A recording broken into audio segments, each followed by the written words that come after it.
Assalomu alaykum, hurmatli tomoshabinlar. Bugungi ma'lumot juda muhim, chunki 1 avgustdan boshlab pensiya, nafaqa, ijtimoiy yordam, hujjat tekshiruvi va bank orqali to'lov olish tartiblarida ko'pchilik sezadigan o'zgarishlar kuchga kiradi. Ayniqsa qariyalar, pensionerlar, nogironligi bo'lgan fuqarolar, yolg'iz yashaydigan keksalar va ularning farzandlari bu gaplarni albatta eshitib olishi kerak. Men sizga bu masalani oddiy tilda, tushunarli qilib, kim nimaga tayyor turishi kerak, qaysi hujjatlarni tekshirtirish zarur, qayerga murojaat qilish kerak, qaysi holatda pul kechikishi yoki to'xtab qolishi mumkinligini batafsil tushuntirib beraman. Videoni oxirigacha ko'ring. Chunki eng muhim amaliy maslahatlarni aynan oxirgi qismida aytaman. Kanalga hoziroq obuna bo'ling, videoga like bosing. Chunki bunday ma'lumotni vaqtida bilgan odam ortiqcha yugur-yugurdan, navbatdan va pul yo'qotishdan saqlanadi. Avvalgi tartibda ko'p narsa qog'oz hujjatga, mahalla ma'lumotnomasiga, pensiya bo'limiga borib kelishga, bankka alohida murojaat qilishga bog'liq edi. Ko'p qariyalarimiz bir masala uchun 3-4 joyga borishga majbur bo'lardi. Masalan, bir kishi pensiyasini karta orqali oladi. Lekin yashash manzili o'zgargan bo'lsa, u avval mahallaga, keyin tuman ijtimoiy himoya bo'limiga, keyin bankka borardi. Bir hujjatda ism, familiya bitta harf bilan boshqacha yozilgan bo'lsa ham to'lov kechikishi mumkin edi. Endi asosiy o'zgarish shundaki, ma'lumotlar ko'proq elektron bazalar orqali solishtiriladi. Ya'ni fuqaroning pasporti, JSSH raqami, yashash manzili, bank kartasi, pensiya turi, nafaqa huquqi, nogironlik muddati, oilaviy holati va boshqa ma'lumotlar tizimda bir-biriga mos kelishi kerak. Bu bir tomondan qulay, chunki kamroq qog'oz so'raladi. Lekin ikkinchi tomondan bazadagi xato ham tez ko'rinadi. Agar oldin biror xato yillar davomida bilinmay yurishi mumkin bo'lgan bo'lsa, endi 1 avgustdan keyin bunday nomuvofiqlik to'lovga ta'sir qilish ehtimoli oshadi. Men bu yerda bitta narsani aniq aytaman. Qariyalar vahimaga tushmasligi kerak. Hech kim shunchaki yoshga to'ldi deb yoki oddiy pensioner bo'lgani uchun pensiyasidan ayrilib qolmaydi. Lekin hujjatlari tartibli bo'lmagan, bank kartasi muddati tugagan, yashash manzili yangilanmagan, nogironlik muddati qayta ko'rikdan o'tmagan yoki nafaqa olish uchun oilaviy tarkib bo'yicha ma'lumotlari noto'g'ri bo'lgan fuqarolar tayyor turishi shart. Birinchi katta o'zgarish to'lovlarning shaxsiy ma'lumotlarga bog'lanishi kuchayadi. Ya'ni pensiya yoki nafaqa olayotgan odamning bank hisob raqami aynan o'sha odam nomida bo'lishi kerak. Amaliyotda shunday holatlar uchraydi. Bo'yijon pensiya oladi, lekin karta o'g'lining telefoniga ulangan, ba'zan karta ham farzandida turadi.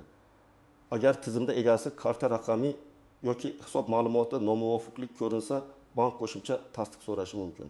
Bu pensiya yo'qoladi degani emas, lekin to'lov bir necha kun kechikishi mumkin. Ikkinchi o'zgarish, yashash joyi va haqiqiy manzil masalasi jiddiyroq tekshiriladi. Masalan, pensioner Toshkent viloyatida ro'yxatda turadi, lekin uzoq vaqtdan beri Samarqandda farzandinikida yashaydi. Avval bu katta muammo bo'lmasligi mumkin edi. Endi ayrim ijtimoiy yordamlar, kompensatsiyalar, mahalla orqali beriladigan yordamlar, parvarish puli yoki yolg'iz keksalarga ko'mak aynan yashash manzili bo'yicha aniqlanadi. Agar odam bir joyda ro'yxatda, boshqa joyda yashayotgan bo'lsa, unga qaysi hudud sizni hisobga oladi degan savol tug'iladi. Uchinchi o'zgarish, hujjat muddati va ma'lumotlar mosligi muhim bo'ladi. ID karta muddati, eski pasportdagi ma'lumot, familiya o'zgargan bo'lsa, nikoh yoki ajrim hujjati, tug'ilgan sana, JSSH raqami, nogironlik guvohnomasi, tibbiy xulosa, vasiylik yoki ishonchnoma hujjatlari tekshiriladi. Ayniqsa yosh katta odamlar orasida familiya bir hujjatda Karimova, boshqasida Karimova M, yana bir joyda otasining ismi boshqacha yozilgan holatlar uchraydi. Elektron tizim buni xato deb chiqarishi mumkin. To'rtinchi o'zgarish, ijtimoiy yordam oluvchilar uchun daromad va oilaviy tarkib ma'lumotlari yanada muhim bo'ladi. Masalan, keksa odam yolg'iz yashayman deb yordam oladi. Lekin ro'yxatda voyaga yetgan farzandi ham shu uyda turibdi.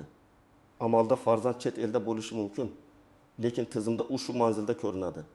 Natijada yordamni qayta ko'rib chiqish talab qilinadi. Shuning uchun men yolg'izman deyishning o'zi yetmaydi. Hujjatda ham shu holat to'g'ri aks etishi kerak. Eng avvalo bank kartasining muddati tugagan pensionerlar e'tiborli bo'lishi kerak.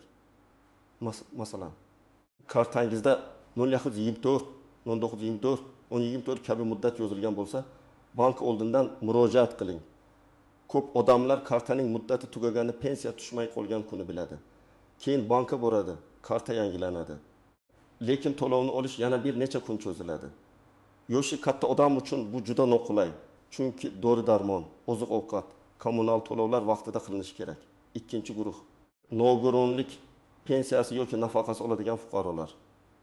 Agar nogironlik muddati vaqtincha belgilangan bo'lsa, qayta tibbiy ko'rikdan o'tish sanasini tekshiring. Masalan, fuqaro ikkinchi guruh nogironlik nafaqasi oladi. Lekin xulosa 31 iyulgacha amal qiladi. U 1 avgustdan keyin ko'rikdan o'tmasa, tizim avtomatik ravishda to'lovni davom ettirmasligi mumkin. Bu davlat pul bermay qo'ydi degani emas. Bu hujjat muddati tugagan degani. Shuning uchun sana eng muhim masala. 3-guruh ishonchnoma orqali pensiya olayotganlar. Ba'zi qariyalar yura olmaydi, banka bora olmaydi. Shuning uchun farzandi yoki qarindoshi ishonchnoma asosida pul olib beradi. Bunda ishonchnoma muddati, notarial tasdiq, vakilning pasport ma'lumoti, bankdagi ruxsat tartibi to'g'ri bo'lishi kerak.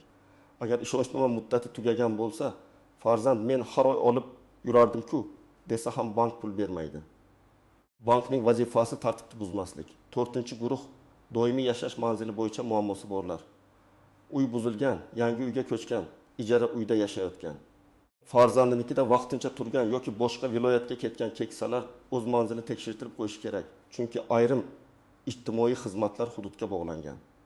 Masalan, yolg'iz keksa sifatida oziq-ovqat yordami, dori kompensatsiyasi yoki parvarish xizmati olish uchun mahalla va ijtimoiy himoya organlari fuqaroning qayerda yashayotganini aniq bilishi kerak. 5-guruh hujjatlarida ism, familiya yoki tug'ilgan sana bo'yicha farq borlar. Men amaliyotda bunday holatlarni ko'p ko'rganman. Masalan, pasportda to'xtasin deb yozilgan, pensiya hujjati to'xtasin deb turgan, bank tizimida esa to'xtasin bo'lib ketgan. Odam bir xil odam, lekin tizim uchun bu 3 xil yozib bo'lib ko'rinishi mumkin. Shu sababli bir marta davlat xizmatlari markazi yoki tegishli bo'limga borib, ma'lumotlarni solishtirish juda foydali. Agar sizning pasportingiz yoki ID kartangiz amalda bo'lsa, pensiya kartangiz ishlayotgan bo'lsa, har oy to'lov o'z vaqtida tushayotgan bo'lsa, yashash manzilingiz to'g'ri bo'lsa, nogironlik yoki nafaqa hujjatlaringiz muddati tugamagan bo'lsa, sizda katta xavf yo'q. Siz shunchaki ma'lumotlarni tekshirtirib qo'ysangiz kifoya. Men har doim aytaman, muammo chiqqandan keyin yurgandan ko'ra oldindan tekshirib qo'yish ancha oson. Masalan, 68 yoshli otaxon har oy 1 million 200 ming so'm pensiya oladi. Bank kartasi 2027 yilgacha amal qiladi. ID kartasi bor. Yashash manzili o'sha tuman bo'yicha to'g'ri. Bunday odam uchun 1 avgustdan keyingi o'zgarish asosan nazorat va ma'lumotlarning yangilanishi sifatida seziladi. Unga yangi ariza yozish shart bo'lmasligi mumkin. Lekin baribir bank ilovasiga kira olmasa, SMS kelmayotgan bo'lsa yoki karta PIN kodini unutgan bo'lsa, bankka borib sozlatib olgani yaxshi. Yana bir misol. 72 yoshli buvijon farzandi bilan yashaydi. Pensiyasini o'z kartasiga oladi, lekin pulni o'g'li bankomatdan olib beradi. Agar karta buvijon nomida bo'lsa, muammo yo'q. Lekin karta o'g'lining nomida bo'lsa yoki pul boshqa odam hisobiga o'tkazilayotgan bo'lsa, bu holatni tuzatish kerak. Chunki ijtimoiy to'lov shaxsiy hisobga tushishi eng to'g'ri yo'l hisoblanadi. Birinchi vaziyat, otaxonning kartasi muddati tugagan. U har oy 10 sanada pensiya olardi. Avgust oyida pul tushmadi. Pensiya bo'limiga bordi. U yerda to'lov chiqarilganini aytishdi. Bankka bordi. Bank kartasi muddati tugaganini ma'lum qildi. Bu yerda ay pensiya bo'limida emas, bank hujjatida. Agar otaxon iyul oyining oxirida kartani yangilaganda avgustdagi pul kechikmasdi. Ikkinchi vaziyat, buvijon yoz keksa sifatida yordam oladi. Lekin ro'yxatda 2 nafar voyaga yetgan farzandi ham shu uyda turibdi. Farzandlarning biri Rossiyada, biri boshqa viloyatda yashaydi. Tizim esa ularni bir manzilda ko'rsatadi. Natijada ijtimoiy yordam qayta tekshiruvga tushadi. Buvijon men yolg'iz yashayman deydi. Lekin hujjatda buni tasdiqlash kerak. Bunday holatda mahallaga murojaat qilib, haqiqiy yashash holatini dalolatnoma bilan rasmiylashtirish, farzandlarning boshqa joyda yashayotganini tasdiqlovchi ma'lumotlarni to'plash kerak bo'ladi. 3-vaziyat, nogironlik muddati tugagan. 11 yoshli fuqaro 2-guruh nogironlik nafaqasini oladi. Tibbiy xulosa iyul oxirigacha amal qilgan.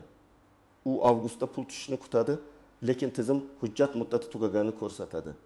Keyin tibbiy komissiyaga boradi, navbat kutadi. Hujjat yangilanadi. Agar u buni bir oy oldin boshlaganda to'lov uzilmas edi. 4-vaziyat, ism familiya xatosi. Buvijonning nikohdan keyingi familiyasi pasportda yangilangan, lekin eski pensiya hujjatida avvalgi familiya qolgan. Bank tizimida esa lotin yozuvida boshqacha kiritilgan. Natijada identifikatsiya paytida savol tug'iladi. Bu muammoni hal qilish uchun ID karta, nikoh guvohnomasi, pensiya daftarchasi yoki tegishli ma'lumotnoma bilan murojaat qilinadi. Bir qarashda mayda xato, lekin pul masalasida mayda xato ham katta kechikishga sabab bo'ladi. Eng katta nozik joy shuki, hamma o'zgarish ham avtomatik ravishda hamma odamga bir xil ta'sir qilmaydi. Bir tumanda tizim tez yangilanadi, boshqa tumanda esa qo'shimcha tekshiruv ko'proq vaqt olishi mumkin. Shuning uchun qo'shningizga pul tushgani, sizga tushmagani darhol siz pensiyadan mahrum bo'ldingiz degani emas. Avval sababini aniqlash kerak. Bankmi, hujjatmi, manzilmi, nogironlik muddati yoki tizimdagi texnik kechikishmi? Ikkinchi nozik masala telefon raqami. Ko'p pensionerlarning bank kartasi o'z nomida, lekin SMS xabarnoma farzandining telefoniga ulangan. Bu qo'lni har doim ham muammo bo'lmasligi mumkin. Ammo xavfsizlik nuqtai nazaridan pensionerning o'z yoki ishonchli vakili raqamni nazorat qilish kerak. Chunki karta bloklanishi, kod kelishi, bankdan tasdiqlash so'ralishi mumkin. Agar telefon boshqa odamda bo'lsa, qariya o'z pulining harakatini bilmay qoladi. Uchinchi nozik masala qarzdorlik va majburiy ushlovlar. Ba'zi fuqarolar pensiyadan nima uchundir kam pul tushdi deb o'ylaydi. Aslida bank krediti, sud qarori, aliment, kommunal qarzdorlik yoki boshqa ijro hujjati bo'lishi mumkin. Pensiya to'liq yo'q bo'lib ketmasligi kerak, lekin qonunda belgilangan doirada ushlab qolish bo'lishi mumkin. Agar pul miqdori keskin kamaygan bo'lsa, darhol bankdan hisob varaq ko'chirmasi oling va ijro hujjati bor yo'qligini tekshiring. To'rtinchi nozik masala naqd pul olish. Hamma pensioner ham karta bilan to'lashni bilmaydi. Ba'zilar faqat bankomatdan naqd oladi. 1 avgustdan keyin ham naqd olish imkoniyati saqlanadi, lekin bankomatda pul bo'lmasligi, karta ishlamasligi, PIN kod noto'g'ri kiritilishi kabi oddiy muammolar bo'lishi mumkin. Qariyalarga maslahat: PIN kodni qog'ozga yozib karta yo'lida olib yurmang. Bu juda xavfli. Yaxshisi ishonchli farzand bilan birga bankka borib, qulay va xavfsiz usulni tanlang. 5-nozik masala firibgarlik. Har qanday o'zgarish paytida firibgarlar ko'payadi. Pensiyangiz oshadi, kartangizni tekshiramiz, SMS kodni ayting, yangi ro'yxatga kiritamiz deb qo'ng'iroq qilishlari mumkin. Men qat'iy ogohlantiraman. Hech kimga SMS kod, karta raqami, PIN kod, pasport rasmini telefon orqali yubormang. Davlat organi yoki bank xodimi sizdan karta PIN kodini so'ramaydi. Agar shubhali qo'ng'iroq bo'lsa, telefonni qo'ying va o'zingiz bankning rasmiy raqamiga qo'ng'iroq qiling. Birinchi qadam: hujjatlaringizni bir joyga yig'ing. ID karta yoki pasport, pensiya guvohnomasi yoki pensiya bo'yicha ma'lumot, bank kartasi, nogironlik hujjati bo'lsa tibbiy xulosa, ishonchnoma bo'lsa notarial hujjat, yashash manzili bo'yicha ma'lumot, telefon raqamingiz va bank bilan bog'langan raqamni tekshiring. Hujjatlarni farzandlaringizga ham ko'rsating, chunki ko'p qariyalar qaysi hujjat qachon tugashini eslab qola olmaydi. Ikkinchi qadam: bank kartasi muddatini tekshiring.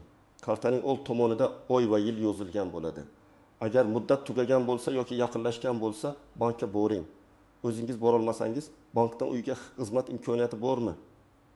Ishonchnoma orqali yangilash mumkinmi? Shuni so'rang. Bankka borganda pensiya kartam muddati tugayapti. Avgust oyidagi to'lov kechikmasligi uchun oldindan yangilamoqchiman deb aniq ayting. 3-qadam: pensiya yoki nafaqa bo'yicha ma'lumotni tekshirtiring.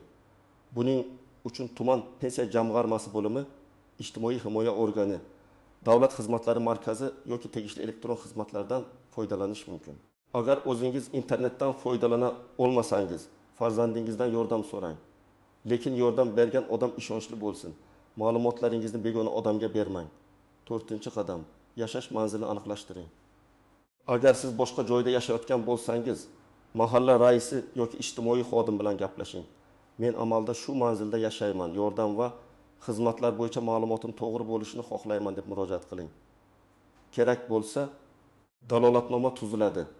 Oilaviy tarkib tekshiriladi. Ro'yxatdagi odamlar bo'yicha aniqlik kiritiladi. 5-qadam: nogironlik muddati bo'lsa, sanani oldindan ko'ring. Tibbiy ko'rikni oxirgi kunga qoldirmang. Shifokorga boring. Kerakli tahlillar, ambulator karta, oldingi xulosalar, davolanish hujjatlari, dori retseptlari va kasallik tarixini tayyorlang. Ko'p odamlar komissiyaga borganda hujjat yetishmaydi, keyin yana qaytadi. Bu vaqt yo'qotadi va to'lov kechikishiga olib keladi. 6-qadam: agar pul tushmasa, darhol to'g'ri savol bering. Avval bankdan so'rang, to'lov kelganmi? Karta ishlayaptimi? Hisob bloklanmaganmi? Keyin pensiya bo'limidan so'rang. To'lov chiqarilganmi? Hujjatda muammo bormi? Agar ijtimoiy yordam bo'lsa, mahalla va ijtimoiy himoya bo'limidan sababini yozma yoki aniq javob bilan so'rang. Pul yo'q deb uyda kutib o'tirmang. Har bir kechikishning sababi bo'ladi. 7-qadam, ariza yozishda aniq yozing. Masalan, mening pensiya to'lovim avgust oyida tushmadi. Sababini aniqlab, to'lov holati, bankka yuborilgan sana va hujjatlarim bo'yicha mavjud kamchiliklar haqida yozma ma'lumot berishingizni so'rayman. Bunday ariza og'zaki shikoyatdan kuchliroq. Arizaga pasport nusxasi, karta ma'lumoti, pensiya hujjati nusxasini qo'shish mumkin. Ariza topshirilganda qabul qilingan sana va raqamni olib qo'ying. 8-qadam, firibgarlardan ehtiyot bo'ling. 1 avgustdan hamma qariyaga qo'shimcha pul beriladi. Ro'yxatga kiritish uchun karta ma'lumotini yuboring degan gaplarga ishonmang. Har qanday qo'shimcha to'lov, kompensatsiya yoki yordam rasmiy manbalarda e'lon qilinadi. Mahalla, bank, pensiya jamg'armasi, davlat xizmatlari markazi orqali tekshirmasdan hech qanday ma'lumot bermang. Men farzandlarga ham alohida murojaat qilaman. Ota-onangiz pensiya oladi, lekin ular hujjat muddatini, bank kartasini, telefon kodini, elektron navbatni tushunmasligi mumkin. Bu ularning aybi emas. Bugungi tizim tez o'zgaryapti. Siz oyiga bir marta ota-onangizning kartasi ishlayaptimi? SMS kelyaptimi? Pasport muddati joyidami? Doğru uchun pul yetyaptimi? Kommunal qarzdorlik yig'ilib qolmadimi? Shularni tekshirib qo'ying. Agar ota-onangiz yolg'iz yashasa, mahalla bilan aloqa qiling. Ijtimoiy xodim keladimi? Uy sharoiti qanday, tibbiy yordam kerakmi? Oziq-ovqat yoki dori bo'yicha yordam olish huquqi bormi? Shuni aniqlang. Ba'zi qariyalar uyalib murojaat qilmaydi. Men hech kimga yuk bo'lmayman deb jim yuradi. Lekin qonunda berilgan yordamdan foydalanish uyat emas. Bu ularning haqqi. Yana bir muhim gap, ota-onangizning kartasini to'liq o'z qo'lingizga olib, ularni puldan bexabar qoldirmang. Qariya o'z pensiyasi qancha tushganini, qancha sarflanganini bilishi kerak. Bu nafaqat huquqiy, balki insoniy masala. Agar ular yura olmasa, tushuntiring, cheklarni ko'rsating, pulni ochiq hisob qiling. Chunki ko'p oilaviy nizolar aynan pensiya puli atrofida chiqadi. Demak, 1 avgustdan keyingi eng asosiy masala shuki. Pensiya va nafaqalar bekor bo'lib ketayotgani yo'q, lekin hujjatlar, bank kartasi, yashash manzili, nogironlik muddati, ishonchnoma, elektron bazadagi ma'lumotlar ancha muhim bo'lib bormoqda. Kim oldindan tekshirsa tinch yuradi. Kim oxirgi kunga qoldirsa, pul kechikishi, qo'shimcha hujjat so'ralishi yoki qayta murojaat qilishiga to'g'ri kelishi mumkin. Men sizga tavsiya qilaman, bugunoq hujjatlaringizni ko'rib chiqing. Kartangiz muddatini tekshiring. Telefon raqamingiz bankka to'g'ri ulanganini biling. Nogironlik yoki nafaqa hujjatlari muddati tugamagani ishonch hosil qiling.